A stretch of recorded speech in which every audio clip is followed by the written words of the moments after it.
We serve truly a great God.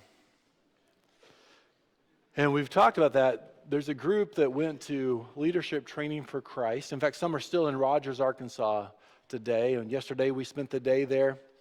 And the kids, when they go to Leadership Training for Christ, do different things. Some of them draw pictures about the passage. The promise was the theme from Genesis. And we talked about Genesis. We studied it in Bible classes. There were people singing about it, reading scriptures about it, and preaching about it. And our kids participated in some of those things, and some of them you might see are a little bit tired. But it was an opportunity to consider the promise of God. The promise that he made way back in Genesis, that today we're going to talk about him keeping his promise.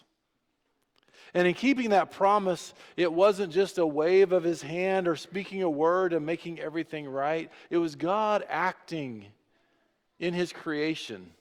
With everything he had, his whole plan was to be involved with people. Even people who were messed up. Even people who turned away. Even people who failed to keep their end of the deal with God, God still pursued them. That's what we're going to talk about today. The God who keeps coming with all he has, even to the point of dying on a cross. Now the cross, the promise kept in the cross, what is the cross about? We know that Jesus, he said when he was talking to his people that if anyone would come after me, let him deny himself and take up his cross and follow me. For whoever would save his life will lose it. But whoever loses his life for my sake will find it. And I've often pondered the cross that Jesus was going to die on. Jesus said before that, take up your cross, but he hadn't died yet. What does this mean? What does the cross mean to the people who first heard these words of Jesus before he died on a cross? Well, let me tell you something about what went on in the Roman Empire. The Romans were in charge, and they kept control of the people by armies, by torture, by blood. In the first century, they didn't have prisons where they kept people just locked away forever. If you were in prison, that meant you were either waiting for trial, and at the end of that trial, you were either going to be set free, exiled, or killed. We're not keeping you around. We're going to get rid of you, or you're free. But one of the ways they killed people was the cross, and they did it brutally. In the Middle East, in the Israel and the Palestinian area, they would take people, a whole group. If a whole group was rebelling against Rome, they would put the whole group on the cross. Whether it was the Jews in the Jewish rebellion, one time they had 2,000 people on crosses all throughout. So people could see this is what happens when you stand up to Rome. There was a Roman insurrection as well, and they paved the road or lined the sides of the road on the way from the Appian Way is what they call it. And every 40 yards there was somebody hanging on a cross. And the Romans were saying, don't mess with us. We will put you up here and you will suffer. And it wasn't an unusual punishment in the first century. When people brought up the cross, it was something you didn't talk about because everybody would have had some sort of image in their head because at some point someone from their village or their area would have been hung on the cross and they would have hung there. Sometimes for days. Dying slowly. Suffering immensely. Crying out. And when Jesus said, take up your cross, he was bringing to mind what happens to people who rebel against the Roman Empire. And what would have meant to them was, take it up, because when you follow me, you're probably going to suffer and die. And not just any sort of death. It's not a pleasant thing from the world's standpoint to follow Christ. You're not accepted and you're not acceptable if you follow Christ. It means that whenever you're captured and you're carrying the name of Christ, when you decide to do that, you say, I'm taking my cross now because I'm going to die rather than turn away from Christ. I am following Jesus even if it means I die. In the first century, they had had those images. They would have known somebody who was hanging on a cross, dying, and they're saying, so it was a pretty bold thing for Jesus to say. Be prepared to die and follow me. You know, it's not how we advertise for the army, is it? We're an army of one. We're going to train you. We're going to take you places. All those things. Nobody says, sign up for the army and be ready to die. We're going to train you how to die. We're going to prepare you so you're ready to die for your country. Sign up today.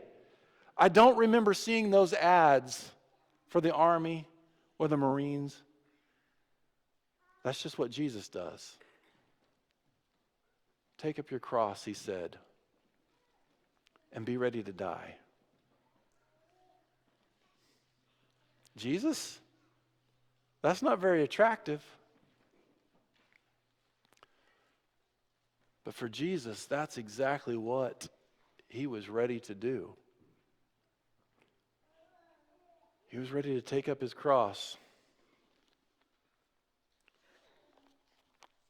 because he had a reason to do it. If we look in the Gospel of Matthew, starting in verse 27, it says, soldiers of the governor took Jesus into the governor's headquarters. They gathered the whole battalion before him. They stripped him. They put a scarlet robe on him, and twisting together a crown of thorns, they put it on his head. They put a reed in his hand, and kneeling before him, they mocked him, saying, Hail, King of the Jews, and spit on him. They took that reed, and they struck him on the head. And when they'd mocked him, they stripped him of the robe and put his own clothes on him and led him away to crucify him. As they went out, they found a man of Cyrene, Simon by name. They compelled this man to carry his cross, and when they came to the place of Golgotha, which means place of the skull, they offered him wine to drink mixed with gall. But when he tasted it, he wouldn't drink it. When they had crucified him, they divided his garments among them by casting lots, gambling for his clothes. Then they sat down and kept watch over him there. Over his head they put a charge against him which read, Jesus, the King of the Jews. 2 robbers were crucified with him, one on the right, one on the left. Those who passed by derided him, wagging their heads, saying, You who would destroy the temple and rebuild it in 3 days, save yourself, if you are the Son of God. Come on down off that cross. Also the chief priests with the scribes and elders mocked him, saying, Saved others, can't save himself. He's the King of Israel. Let him come down now from that cross. We'll believe then. He trusts in God. Let God deliver him now if he desires for him. For he said, I'm the Son of God. And the robbers who were crucified with him reviled him the same way. And at the 6th hour there was darkness on the land till the 9th hour. About the 9th hour, Jesus cried out with a loud voice, saying, Eli, Eli, lama sabachthani, which is, my God, why have you forsaken me? Some of the bystanders hearing this said, the man's calling Elijah. One of them at once ran and took a sponge and filled with sour wine and put it on a reed, gave it to him. But others said, wait, let's see if Elijah comes to save him. But Jesus cried out again and with a loud voice yielded up his spirit. Take up your cross, he said. And he did. Hang on the cross. He died. And his followers were confused. As maybe you're confused sometimes because the ways of Jesus don't make sense. Because on that cross he hung there and they were spitting on him, they'd beat him, they'd slapped him, and they're saying all kinds of things. He said, Father, forgive them, they don't know what they're doing. That forgiveness, it still didn't make sense.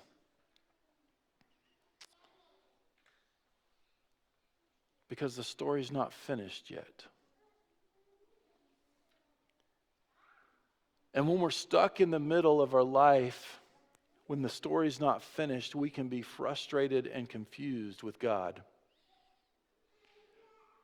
We can be weary and tired, but the story's not finished yet. God is still working. The Romans, they just killed another Jewish guy, another rebel.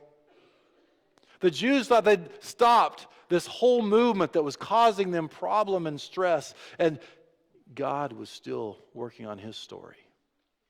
God was still keeping that promise that he made so long ago. And we have times where we feel like we don't know because we don't know.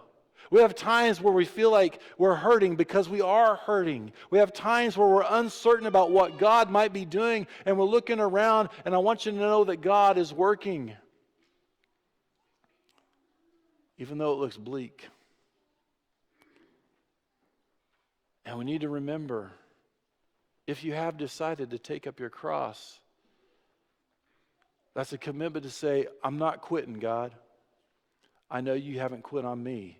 What Jesus showed us is that he moved to the cross because he believed that God was working. And he would go to the cross and go to his death and lay down everything he had because he believed that it really did make a difference. And that's where we need to come on days like today and remember the death, but also the resurrection of Jesus, to say, God is still working. And so it's okay for me to lay down my life because I've taken up his cross. Jesus believed, he said, this isn't the end of the story. Did it hurt? Yes.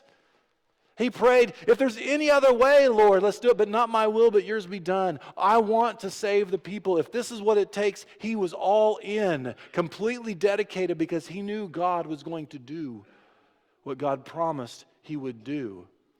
And when we talk about taking up our cross and laying down our lives for God and for others, we do it when we believe that God really is going to keep that promise to do something powerful. And Jesus did it out of love. You know, there's a song that we sing about my sin kept him there on that cross. Well, yes, my sins, to get rid of them, that is true. He had to do that. But what really kept him there was his love for me to be able to lay down his life for my sins. My sins did not force Jesus to die on the cross. My sins meant I deserve death and punishment. My sins means I am separated from God. It's Jesus' love for me that let him die for me. And we need to think about that when he says, take up your cross. It's not just a mission of self-sacrifice. It's a loving mission of self-sacrifice. There are people that have wronged us. There are people who have harmed us. There are people that have our worst interests at their heart. And when we have faith in God to do what he says, we can learn the love of God to lay down my life because I've taken up that cross. And I can learn to love like that. To even come to the point to forgive like that. Father, forgive them. And to say that was hard. Because when the Romans hung people on the cross and they're hanging up there, they cannot breathe very well. And they had to strain to be able to exhale, and then they could inhale. And the breathing process meant they're pulling on those nails with their hands, and their feet. His feet were nails, so he pushed himself up to do the breathing process. So to speak was painful. It took every effort and he's pulling against those nails to speak, and he's hurting, and he's getting up there, and he's got something important to say through all this pain. What he has to say, and he works so hard to say, is, Father, forgive them. They don't know what they're doing.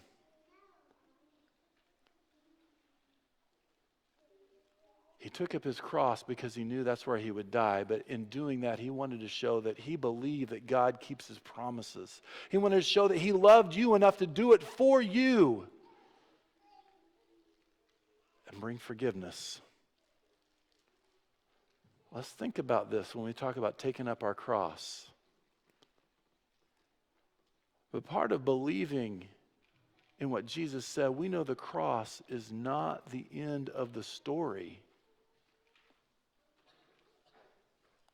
This part of the story ends with an empty tomb. Now there was a guard at this tomb. Continuing in Matthew in verse 62 of 27. The next day, the day of preparation, the chief priests and the Pharisees gathered before Pilate.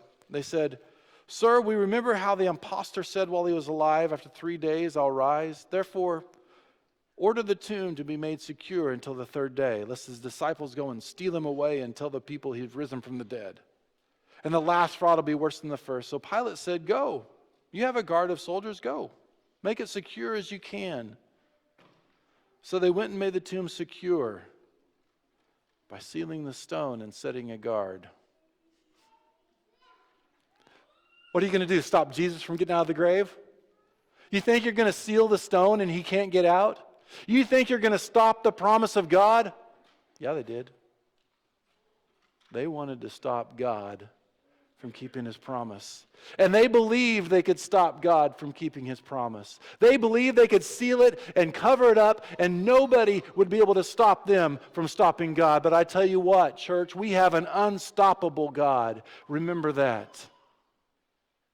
When we talk about taking up our cross, we need to know that we have a God that cannot be stopped.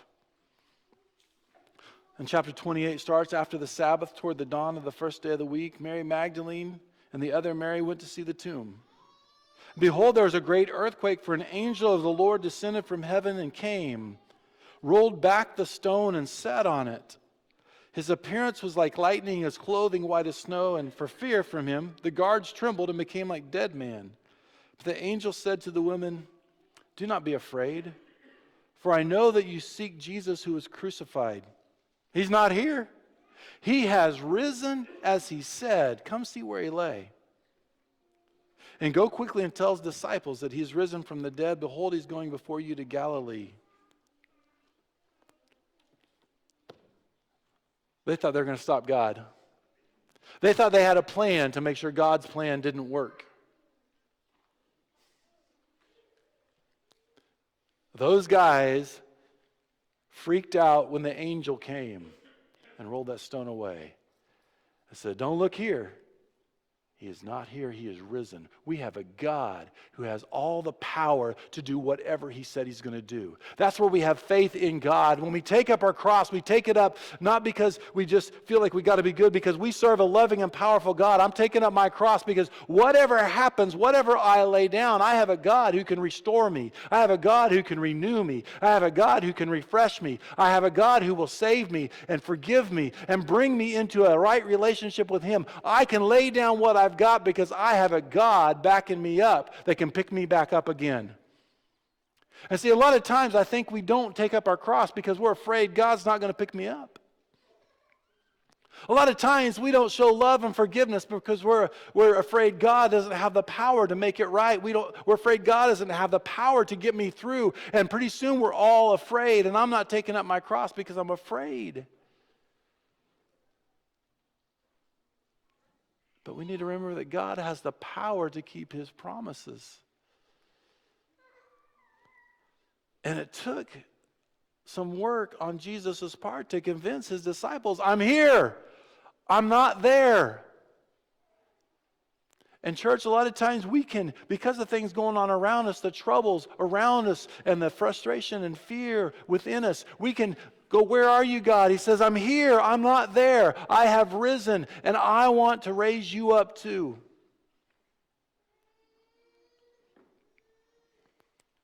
So we can be the people that live not in fear, but in hope. Knowing that God keeps his promise. And we're kind of in that in-between thing. And Paul talked about it, and Peter talked about it in his letters to the churches when they were saying, "What's going on? Why are we struggling so much? Why is it so hard? Why is our culture around us really hating us and trying to destroy us?" He said, God is still working.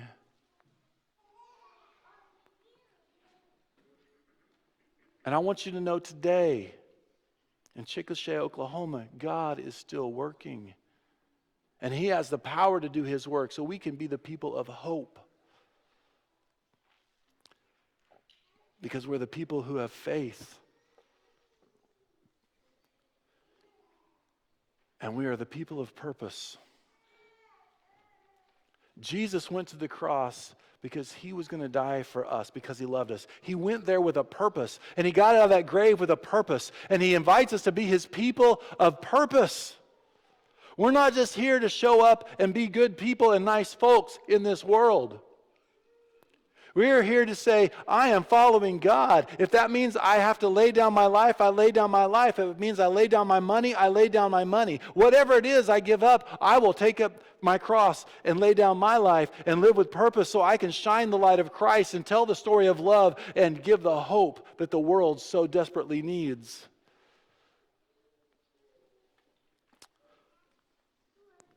That's what Paul talked about when he wrote the letter to the church in Rome. A lot of times religious people throughout the history of scriptures made religion about themselves and their position and how good they were instead of how useful they were to God. And people say, well, if God forgives, it really doesn't matter how I live.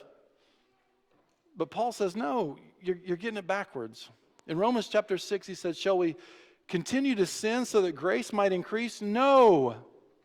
How can we who died to sin live in it? Don't you know that all of us who've been baptized into Christ Jesus were baptized into his death? We were therefore buried with him by baptism into death, in order that just as Christ was raised from the dead by the glory of the Father, we might walk in this new life. And he goes on talking about this new life, meaning I'm not letting the sin corrupt me anymore. He talks about it in Romans chapter 1. He lists all the sins, from the sexual sins to the rebellious sins to the hating sins and the disobedient to parent sins. All those sins, he says, we're not living like that anymore. We live with hope and purpose because we want to be in this new sort of life where we are giving hope to other people. We're no longer holding on to our grudges, but we are giving forgiveness as Christ forgave. We're no longer holding on to our lust, but we're getting purity as Christ was pure. We live with purpose because as many of you have been united with Christ, like this in baptism, in his death, you're leaving that old stuff behind. You've taken up your cross and say, I've given that up. Just like a rebel who signed up to rebel against Rome said, I know I could end up on a cross, but it's worth it, and I'll give up everything for this. How much more is it worth it to live for Christ, who can get you out of your bondage? When he's talking here about raising up this raised up new life, he's talking about some of the things that we feel like we cannot overcome. There are sins that you have been struggling with for years and decades, and you feel like you're trapped. But we have God who has the power to get you out of those sins if you will let him. We know that we have a Christ who forgives you of those sins, but we have a God and Christ that can set you free from those sins. From that bitterness that you can't get past. Come to Christ. God got Christ out of the tomb. He can get you out of the bondage of that sin of bitterness and move you to a heart of forgiveness. He can move you out of the bondage of the lust that keeps haunting your mind and give you a pure mind and heart. He says, we're not going to continue living like that in that sin because we've been set free. Not only to be free from the sin, but free for a purpose. There's somebody in your family and somebody that you work with, somebody that you're around that needs to see the forgiveness of God from you. And God says, I want to use you to show them forgiveness. There's somebody that you know that needs to see the purity, the pure life, that you don't have to go into the drinking and the sex and the drugs. Somebody needs to see that you can do it. Somebody needs to see that you can be free and you can live with hope and live with power. and live with purpose and live with love. And taking up your cross means I'm going to let go and be that person. God, thank you for inviting me to that. But we need to believe that he can get you out of that tomb where you feel trapped. And it's by the blood of Christ and the power of God, he's offering that.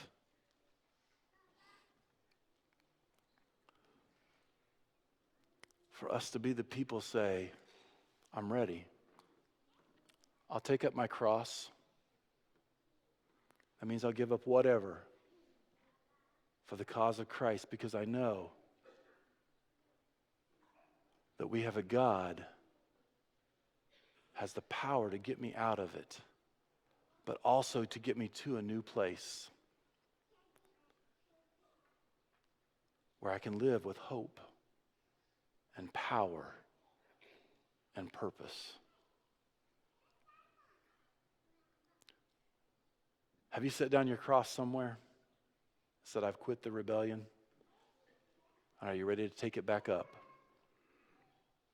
Have you felt trapped in your tomb with your sin and you're ready to be free? Have you held on to the grudge too long and you're ready for God to teach you how to forgive so we can be the people who've taken up our cross to bring the power and hope to the world? Do you need to come to Christ and say, I'm ready. I want to be baptized in the name of Jesus. I want to have my sins forgiven. I want to have this new life. Now's a good time to make that choice. And if you need prayers of strength and help and hope and power, we can pray with you and walk with you to be the people who have taken up the cross. If you need to come down and let us know publicly, come down right now when we stand and we sing this next song.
So we have an Easter egg hunt set up for the kids. We're going to meet over here on the south side of the building.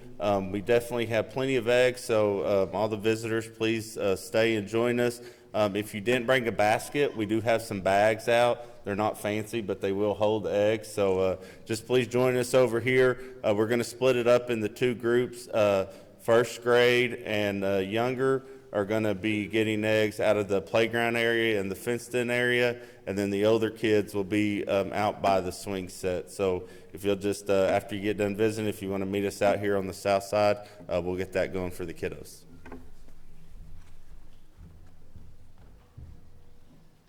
One quick announcement. Life Group 2 will meet at Josh and Dina Pike's home on April the 24th at 5 p.m. The meal will be Mexican themed. Will you pray with me? Dear God, thank you so much for this day that you've given us to come and worship you. And thank you for raising your son from the dead so that